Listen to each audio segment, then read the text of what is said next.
Once again, this is Angelo, and welcome back to State of Euphorbia, my video journal, blog, what have you.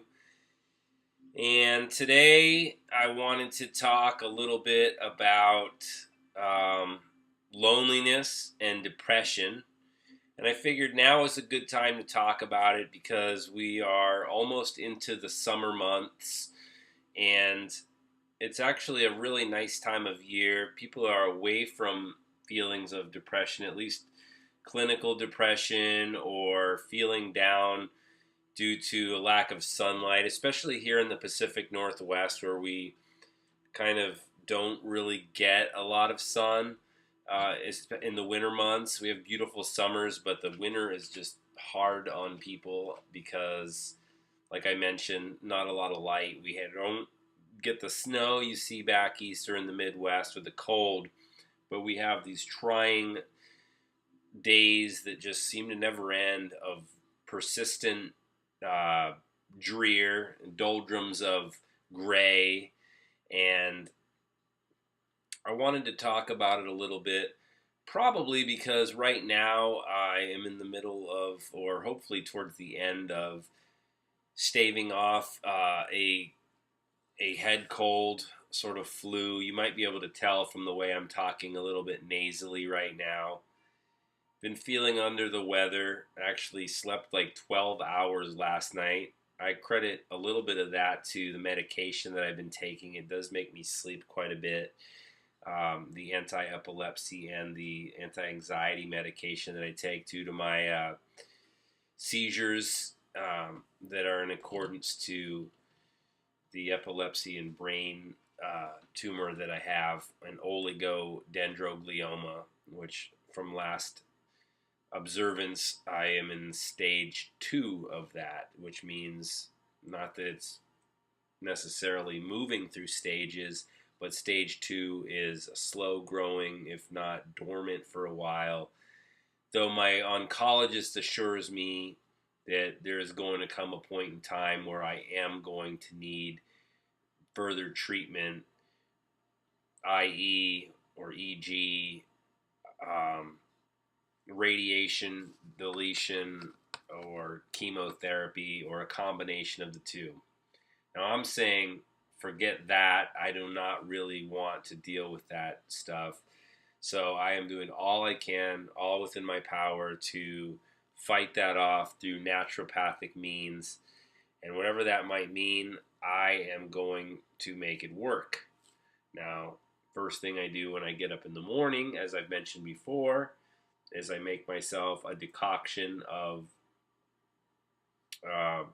root herbs, including most specifically turmeric, ginger, black pepper, a few other peppers in there, and I do eat a whole clove of garlic first thing before that.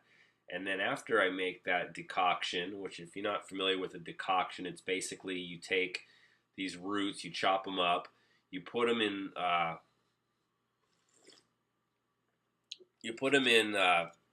amount of filtered water, and you slowly heat them up till you get all the essential oils and compounds out of those. So the water fills up with what was once a part of the root. After that, add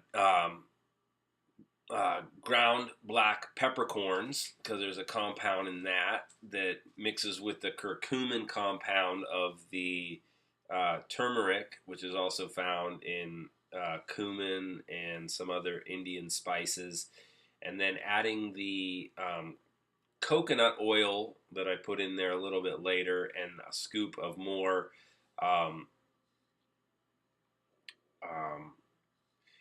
turmeric root powder. Get a nice big concentrate of this stuff in hot water. So I put it in one of these guys right here.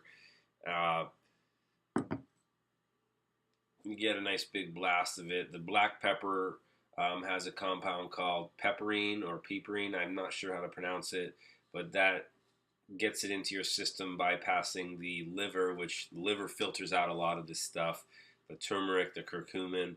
So the oil from the coconut and which is a healthy fatty oil.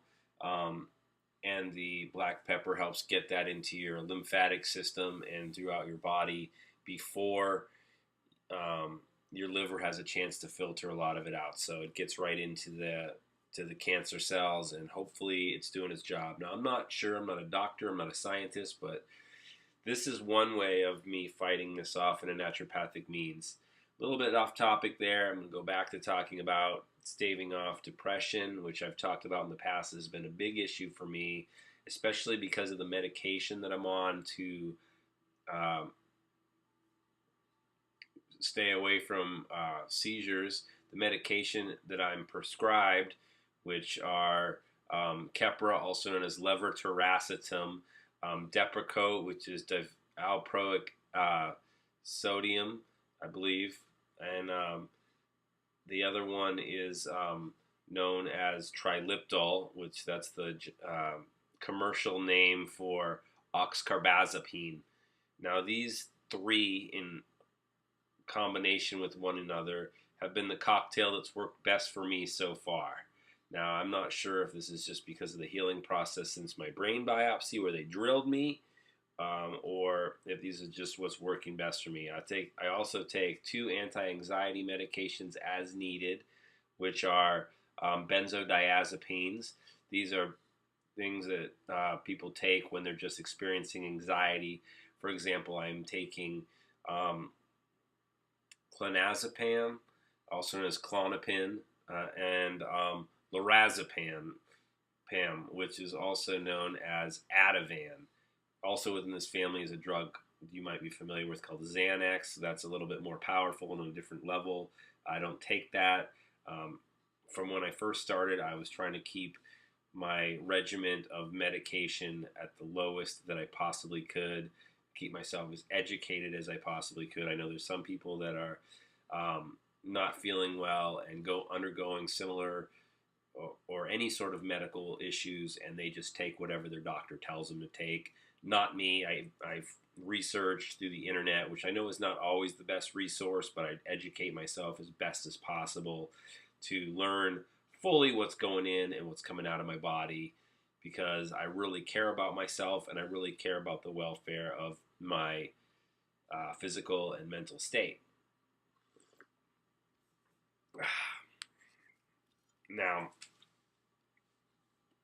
a little coconut piece in there. Now, staving off depression has been difficult for me for a variety of reasons. First and foremost, it's because the change in the identity of who I am and what I self-recognize myself to be. And first and foremost, I was very involved in craft beer and that community, working a job where I was doing anywhere between 40 and 60 hours of work a week. Really busy and really involved. Now I'm not able to handle the capacity, the mental and physical capacity. Stimulation has been an issue for me, whereas working 1 day a week right now causes a lot of havoc and makes me very stressed out. So I have to be very careful on how I push myself, because I do want to push myself. I do want to accomplish as much as possible. But by the same token, I don't want to overdo it. I don't want to end up setting myself back from where I began. So little steps as I go along, even though from what I've been told, this condition with the oligodendroglioma eventually proceeds into different phases and only worsens with time. It's usually diagnosed primarily with males, 2 to 1 over females, in the mid-30s, which that I fit that demographic. I was diagnosed at 37 years old. Now I'm almost 39. But moving away from the medical side of things, just what you can do within your control to stave off depression. It doesn't matter if you have brain cancer or, I don't even like to recognize what I am experiencing as cancer. It's a condition, it's an experience, it's a challenge, and it's a challenge that I'm willing to face head on without fear. I don't fear death. I don't fear a lot of the things that I could be facing, because I do realize and I'm grateful for the life that I'm living, because I know that there are people out there that are suffering much worse, that don't have the resources, the family and loved ones that I have. So by that and for that, I am extremely grateful. So recognizing that first and foremost, no matter what state or level you're in, looking at other people and wanting what they have, or being envious, or feeling that sort of sentiment is not healthy for anybody. You need to look within yourself and see where you stand and where you are, and not comparing yourself to other people, because if you compare yourself to other people, that's only going to make things tougher for you, in my opinion. Um, so right now, things have been difficult for me, up and down, but things have been fairly good lately. There's been days that have felt awful, and I feel as though, man, this really sucks, and I really can't make it through this sometimes. But there's some key points to feeling better, and I'm going to go over these in the second part of this series, because I got a little bit sidetracked talking about what I'm experiencing. It's something that you might have heard in the past, but for those just tuning in, I felt like it's a good preface for where I am and what I'm going through. Don't mind the Boston sports memorabilia behind me. I'm just a big New England sports fan, and as you can probably tell by my Larry Bird mug. But anyways, I'm going to talk a little bit about what you can do and what I can do, we can do together, as far as staving off depression and a lot of other things. So I'll be right back. Thanks for tuning in.